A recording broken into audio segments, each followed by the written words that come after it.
നമസ്കാരം. പുതിയൊരു വീഡിയോയിലേക്ക് എല്ലാവർക്കും സ്വാഗതം. കൊല്ലത്തുള്ള നമ്മുടെ പ്രശാന്ത് ഏട്ടൻ അസംബിൾ ചെയ്തിട്ടുള്ള ഒരു 4.1 ആംപ്ലിഫയറിൻ്റെ ഒരു ക്വിക്ക് റിവ്യൂ ആണ് ഇന്നത്തെ വീഡിയോ നമ്മൾ ചെയ്യാൻ ഉദ്ദേശിക്കുന്നത്. അപ്പോൾ നേരെ വീഡിയോയിലേക്ക് പോകാം. ഇതാണ് നമ്മുടെ 4.1 ആംപ്ലിഫയർ എന്ന് പറയുന്നത്. വളരെ സിമ്പിളായിട്ടും ബഡ്ജറ്റ് ഫ്രണ്ട്ലിയായിട്ടും ചേർത്തിട്ടുള്ള ഒരു 4.1 ആംപ്ലിഫയർ ആണിത്. ക്യാബിൻ നോക്കുമ്പോൾ തന്നെ കാണാം, വളരെ വലിയ സൈസൊന്നുമില്ല, വളരെ ഒരു മീഡിയം സൈസിൽ ചേർത്തിട്ടുള്ള ഒരു മെറ്റൽ ക്യാബിലാണ് ഈ ഒരു ആംപ്ലിഫയർ അസംബിൾ ചെയ്തിട്ടുള്ളത്.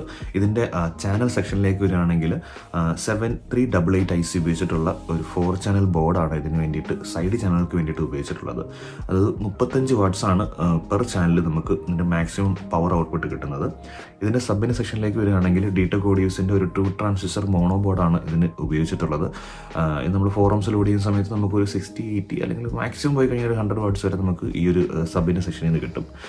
ഇതിൽ ഉപയോഗിച്ചിരിക്കുന്ന ട്രാൻസ്ഫോമർ എന്ന് പറഞ്ഞു കഴിഞ്ഞാൽ സബിന് വേണ്ടിയിട്ട് 27.5 ആംപിയർ മെയിൻ ടാപ്പിംഗ് വരുന്ന ഒരു ട്രാൻസ്ഫോമറാണ് ഉപയോഗിച്ചിട്ടുള്ളത്. അതിൽ തന്നെ നമുക്ക് 18.018 12.012 ടാപ്പിംഗ് ഒക്കെ വരുന്നുണ്ട്.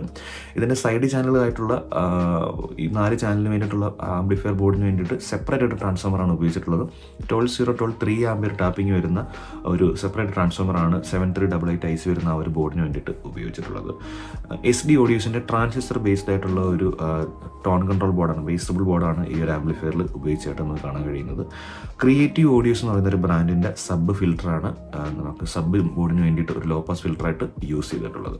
പിന്നെ ഐപ്ലേ എന്ന് പറയുന്ന ബ്രാൻഡിൻ്റെ ബ്ലൂടൂത്ത് മൊഡ്യൂളാണ് ഉപയോഗിച്ചിട്ടുള്ളത്. പുള്ളി തന്നെ ചേർത്തിട്ടുള്ള പവർ സപ്ലൈ ബോർഡാണ്, ഡോട്ട് PCBയിൽ ചേർത്തിട്ടുള്ള പവർ സപ്ലൈ ബോർഡാണ് ഇതിൽ നമുക്ക് ഉപയോഗിച്ചത്. പിന്നെ കൂളിംഗ് ഫാനും കാര്യങ്ങളൊക്കെ ഉണ്ട്. അപ്പോൾ ഇത്രയൊക്കെയാണ് നമ്മുടെ 4.1 ആംപ്ലിഫയറിൻ്റെ സ്പെസിഫിക്കേഷൻസ് എന്ന് പറയുന്നത്. അപ്പം ഇതുപോലുള്ള ആംപ്ലിഫയറുകൾ നിങ്ങൾക്ക് അസംബിൾ ചെയ്യാൻ താല്പര്യമുണ്ടെങ്കിൽ പ്രശാന്ത് ഏട്ടനായിട്ട് കോൺടാക്റ്റ് ഉള്ള നമ്പർ ഞാൻ ഡിസ്ക്രിപ്ഷനിൽ കൊടുക്കുന്നുണ്ട്. ലൊക്കേഷൻ വരുന്നത് കൊല്ലത്താണ്. അപ്പം നിങ്ങൾക്ക് താല്പര്യമുണ്ടെങ്കിൽ കോൺടാക്ട് ചെയ്യാം. അപ്പോൾ ഇതുപോലുള്ള ആംപ്ലിഫയർ അല്ലെങ്കിൽ കുറച്ചുകൂടി പവർഫുൾ ആയിട്ടുള്ള ഫ്രണ്ട് പാനൽ അക്രിലിക്കിലൊക്കെ ചെയ്ത് നല്ല ഭംഗിയുള്ള ആംപ്ലിഫയർ അല്ലെങ്കിൽ പവർഫുൾ ആയിട്ടുള്ള ആംപ്ലിഫയർ ജിമ്മിന് വേണ്ടിയിട്ട് അല്ലെങ്കിൽ മറ്റ് ഷോപ്പുകൾക്ക് വേണ്ടിയിട്ടുള്ള ആംപ്ലിഫയർ എല്ലാം പുള്ളി അസംബിൾ ചെയ്യുന്നുണ്ട്. നമ്മളിപ്പോൾ അസംബിളിങ് ഇല്ല, നാട്ടിലില്ലാത്തതുകൊണ്ടാണ്. അപ്പം നമ്മൾ കാനഡയിലായതുകൊണ്ട് ഇങ്ങനെയുള്ള വീഡിയോസും ചെയ്യാൻ പറ്റുന്നില്ല. അപ്പം കാനഡയിൽ എത്തിയതിനു ശേഷം നമുക്ക് വീഡിയോസൊക്കെ പുള്ളിയാണ് നമുക്ക് അയച്ചു തരുന്നത്. പുള്ളിക്ക് വരുന്ന വർക്കിൻ്റെ വീഡിയോസ് പുള്ളി നമുക്ക് അയച്ചു തരും. നമ്മളത് വീഡിയോ ഇട്ടിടുകയാണ് ചെയ്യുന്നത്. അപ്പം ഇവിടെ ഇപ്പോൾ നമ്മൾ ചെയ്യുന്ന വീഡിയോസ് എന്ന് പറയുന്നത് നമുക്ക് കുറേ ബ്രാൻഡുകളുടെ റിവ്യൂ യൂണിറ്റ്സ് കിട്ടുന്നുണ്ട്. അപ്പോൾ അതിൻ്റെ വീഡിയോസാണ് നമ്മൾ ഇടുന്നത്. അപ്പോൾ അങ്ങനെയുള്ള വീഡിയോസ് കാണാൻ താല്പര്യമുണ്ടെങ്കിൽ നമ്മുടെ ചാനൽ സബ്സ്ക്രൈബ് ചെയ്യുന്ന പ്രതീക്ഷിക്കുന്നു. ഓഡിയോ റിലേറ്റഡ് ആയിട്ടുള്ള വീഡിയോസ് ആയിരിക്കും നമ്മൾ ചെയ്യുന്നത്. അപ്പം കാനഡയിൽ നമുക്ക് കിട്ടുന്ന ഒറിജിനൽ ഫിലിപ്സിൻ്റെയും പാനസോണിക്കിൻ്റെയും മറ്റ് ഈവൻ സാംസങ്ങിൻ്റെ പോലും ഒറിജിനൽ ആംപ്ലിഫയർ നിങ്ങൾക്ക് കാണാൻ കഴിയുന്നത് നമ്മളിതുവരെ റിവ്യൂ ഇട്ടിട്ടില്ല. അപ്പോൾ ഇങ്ങനെയുള്ള ആംപ്ലിഫയർ അസംബിൾ ചെയ്യാൻ താല്പര്യമുണ്ടെങ്കിൽ കൊല്ലത്താണ് നിങ്ങളുടെ ലൊക്കേഷനെങ്കിൽ പുള്ളിയെ കോൺടാക്ട് ചെയ്യാം. നമ്പർ ഞാൻ ഡിസ്ക്രിപ്ഷനിൽ കൊടുക്കുന്നുണ്ട്. Thanks for watching.